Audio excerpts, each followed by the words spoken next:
दोस्तों, क्या आपने कभी सोचा है कि हम पीडीएफ की फाइल के डाटे को एक्सेल फॉर्मेट में कन्वर्ट कर सकते हैं? ना सिर्फ कन्वर्ट कर सकते हैं, जिस तरह हम एक्सेल की मुख्तलिफ शीट्स को एक मेन शीट के अंदर कंबाइन कर सकते हैं, इसी तरह हम पीडीएफ की फाइल के डाटे को भी एक एक्सेल की फाइल के अंदर कंबाइन करेंगे। और जैसे ही इस फोल्डर के अंदर कोई नई फाइल इंसर्ट होगी तो एक्सेल की फाइल का डाटा ऑटोमेटिकली अपडेट हो जाएगा। तो चलें इस मैजिक को हम एक्सप्लोर करते हैं और देखते हैं हम इसको कैसे परफॉर्म करते हैं। ये मेरे पास एक्सेल की फाइल है, इसको मैं ओपन करूंगा और यहाँ से मुझे जाना पड़ेगा डाटा टैब के अंदर। डाटा टैब के अंदर आपको यहाँ पे गेट एंड ट्रांसफॉर्म डाटा का एक पोर्शन नज़र आ रहा होगा। यहाँ से आपने गेट डाटे के ऊपर क्लिक करना है और फ्रॉम फाइल इसको क्लिक करेंगे और फर्दर आपको जो विंडो आएगी नज़र, वहाँ पे फ्रॉम फोल्डर इसको आपने क्लिक कर देना है। फोल्डर का मतलब है कि हमने जो फोल्डर के अंदर तमाम फाइल्स हैं उन सारी की सारी फाइल्स को हमने कंबाइन करना है। हम उस फोल्डर का पाथ देते हैं जहाँ पे हमारी फाइल्स पड़ी हुई हैं। ये मेरे पास जो पीडीएफ की फाइल्स हैं वो इसके अंदर हैं। अभी फ़िलहाल आपको नज़र नहीं आ रही क्योंकि वो पीडीएफ फॉर्मेट में है और ये मैं एक्सेल की फॉर्मेट खोला हुआ है, इसलिए आपको ये फाइल्स नज़र नहीं आ रही। मैं ओपन को क्लिक करता हूँ तो मेरा जो डाटा है वो कंबाइन होना शुरू हो जाएगा और ये आस्ता आस्ता जो पावर क्वेरी के अंदर मुंतकिल हो जाएगा।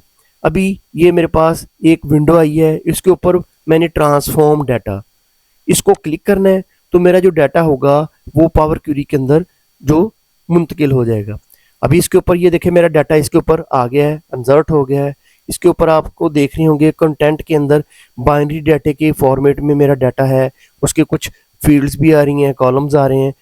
मैंने सिर्फ ये करना है कि कंटेंट वाले ये कॉलम के ऊपर ये जो बटन नज़र आ रहा है जिसके ऊपर दो डाउन एरो नज़र आ रहे हैं, इसको मैंने क्लिक कर देना है।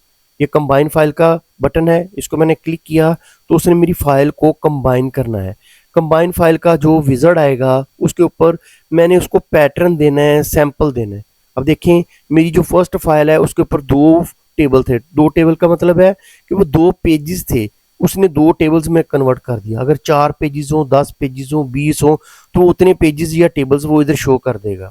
ज़रूरी होता है कि हम इसको सैंपल दे दें, तो मैंने इसका सैंपल पहले जो टेबल 1 है उसको मैंने क्लिक कर दिया और इसको ओके कर दिया। अब आप देखेंगे कि मेरा सारे का सारा डाटा जो होगा वो ऊपर नीचे मंथ वाइज कंबाइन होकर आ जाएगा। ये देखें, इसको मैंने थोड़ा सा क्लीन करना है, ट्रांसफॉर्म करना है। सबसे पहले तो मुझे ये जो सोर्स नेम है ये रिक्वायर्ड नहीं है, कॉलम ऑलरेडी सिलेक्टेड है, मैंने इसके ऊपर राइट क्लिक करना है और उसको रिमूव कर देना है। अगर मुझे डेट वगैरह की फॉर्मेटिंग करनी है या कुछ और जो है ट्रिम वगैरह करना है तो वो करने के बाद मैं अपने डाटे को एक्सेल के ऊपर कन्वर्ट कर दूंगा।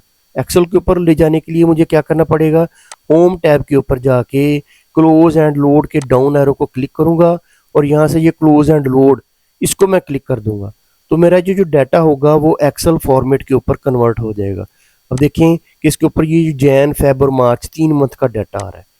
अगर मैं अब इसके ऊपर जो मेरे फोल्डर है उसके अंदर मैं एक और फाइल इंसर्ट कर देता हूँ जो कि मेरे पास इधर पड़ी हुई है, अप्रैल की फाइल है, तो देखते हैं कि क्या मेरा डाटा जो है वो ऑटोमेटिकली अपडेट होता है, कंबाइन होता है एक्सेल की शीट में। मैं दोबारा अपनी एक्सेल की शीट को खोलता हूँ।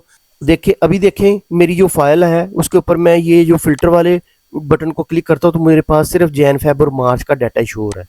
मैंने अपने डाटे के अंदर किसी भी जगह कर्सर रखना है और राइट क्लिक करके इधर रिफ्रेश के बटन को प्रेस कर देना है। अब देखते हैं दोबारा फिल्टर करके, ये देखिए जैन, फेब, मार्च, अप्रैल। आप जो जो उस फोल्डर के अंदर अपनी फाइल्स इंसर्ट करते जाएंगे वैसे वैसे ही आपका डाटा जो है वो ऑटोमेटिकली अपडेट होता जाएगा। मेरी वीडियो को लाइक कीजिएगा, शेयर कीजिएगा और सब्सक्राइब करना बिल्कुल ना भूलिएगा। खुदा हाफिज़।